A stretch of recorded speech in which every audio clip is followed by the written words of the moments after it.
¿Sabes cómo fue el proceso de disolución de la Gran Colombia y qué implicaciones tuvo para la administración pública?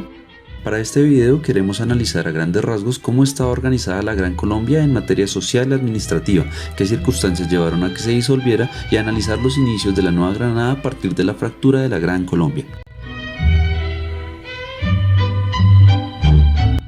Bueno, para ello debemos entender qué era la Gran Colombia. Partamos de explicar que de manera posterior a la batalla de Boyacá, la cual resultó en el final del colonialismo español, se efectuó el Congreso de Cúcuta, gracias al cual se logró establecer la Constitución Política de la República de 1821.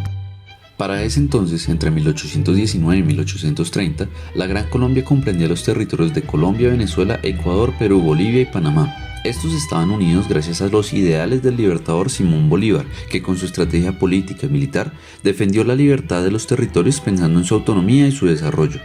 En esa constitución, de acuerdo con el preámbulo, se deseaba para Colombia fijar las reglas fundamentales de su unión y establecer una forma de gobierno que les afiance los bienes de su libertad, seguridad, propiedad e igualdad, cuanto es dado a una nación que comienza su carrera política y que todavía lucha por su independencia. Esta constitución estaba dividida en 191 artículos en los que se establecía la ciudadanía, funciones y límites de los poderes y la idea de autonomía de una nación separada del dominio extranjero, y podríamos decir que se da por influencias previstas del sentido reglamentista español. En ese Congreso de Cúcuta lo que se proponía era que se debía optar por un gobierno centralizado, y en la Constitución de ese entonces se notaba claramente la influencia de Estados Unidos en algunos aspectos de carácter republicano, como la división de poderes, por ejemplo, que hoy en día aún se mantienen. La división a la que nos referimos es la legislativa, ejecutiva y judicial. El logro del Libertador obtuvo prestigio internacional, primero por Estados Unidos de forma diplomática y luego obtuvo el reconocimiento británico al realizar un préstamo en el mercado extranjero y que fuera concebido, que para ese entonces ya era un logro.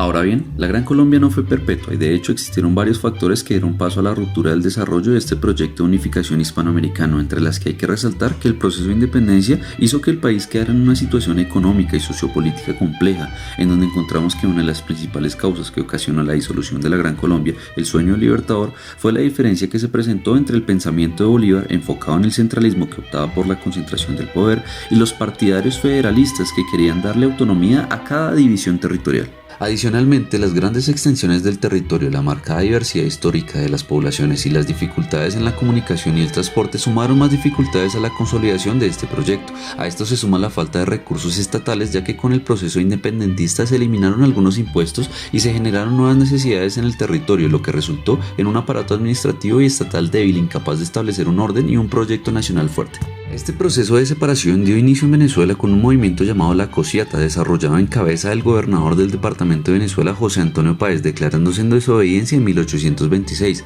Él estaba en desacuerdo con Bolívar y su gobierno centralista, el cual concentraba el poder político y la toma de decisiones administrativas en Bogotá. Desde algunos años atrás el Congreso pensaba en realizar una reforma constitucional que resultó en convocar una nueva asamblea constituyente. Esta asamblea se reunió en 1828 en Ocaña para reformar la Constitución de Cúcuta como último esfuerzo para evitar que la Gran Colombia se dividiera. Así pues, en la Convención de Ocaña se radicalizó el enfrentamiento entre estas dos facciones por imponer sus proyectos durante las sesiones. Después de esa crisis política en 1828, en donde al final Bolívar se promulgó como dictador, se condujo a una rebelión debido a sus medidas impopulares, entre las que estaban la restitución del impuesto del alcabala. Una vez dotado de mayores poderes, Bolívar tomó medidas de emergencia, lo que creó un malestar y una atmósfera de tensión que incendió a los santanderistas, quienes veían en estas decisiones una dictadura pretoriana y un retroceso a la monarquía.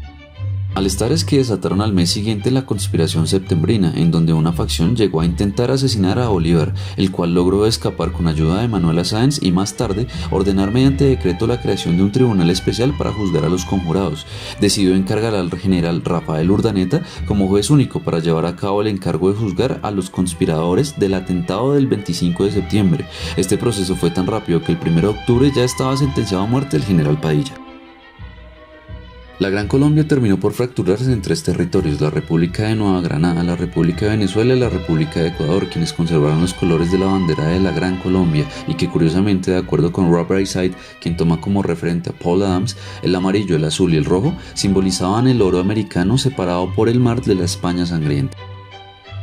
Ahora, para hablar de los inicios de la Nueva Granada es importante mencionar que a causa de la división de la Gran Colombia se pierde ese sueño de aquella clase política emergente que deseaba consolidar un poderoso dominio a grandes rasgos, pues el territorio conformado poseía un gran potencial comercial y económico al ser tan diverso en sus riquezas y cultura. Y precisamente este fue el problema que hizo erosionar a la Gran Colombia, el encontrar unos territorios tan disímiles geográfica, cultural y estructuralmente. El proceso de independencia dejó un gran vacío que los grandes líderes de la independencia no supieron controlar. Si bien por medio de su rebelión lograron cambios significativos en aspectos generales, lo que ocurrió no fue más que el paso del poder de las manos de unos por otros. Por ello, es por lo que el gran proyecto caducó en menos de 3 o 4 décadas. Uno de los objetivos de la primera administración constitucional de la Nueva Granada fue dar mayor estabilidad a las instituciones de las cuales se disponía. La Constitución, considerada como una de alto carácter democrático, logró conferir a las personas una participación considerable comparada con la casi nula participación de las épocas precedentes por medio del sufragio. A pesar de esto, dicha Constitución arregló las relaciones entre los poderes públicos de una manera errónea y no concedió al Ministerio la facultad de proponer leyes. Esto da a considerar que el gobierno de la Nueva Granada no fue un gobierno dinámico, ya que aunque sin conocer las intenciones de sus gobernantes, estos hicieron lo que consideraron mejor para el momento, pero no le otorgó algo significativo para lo que se advenía.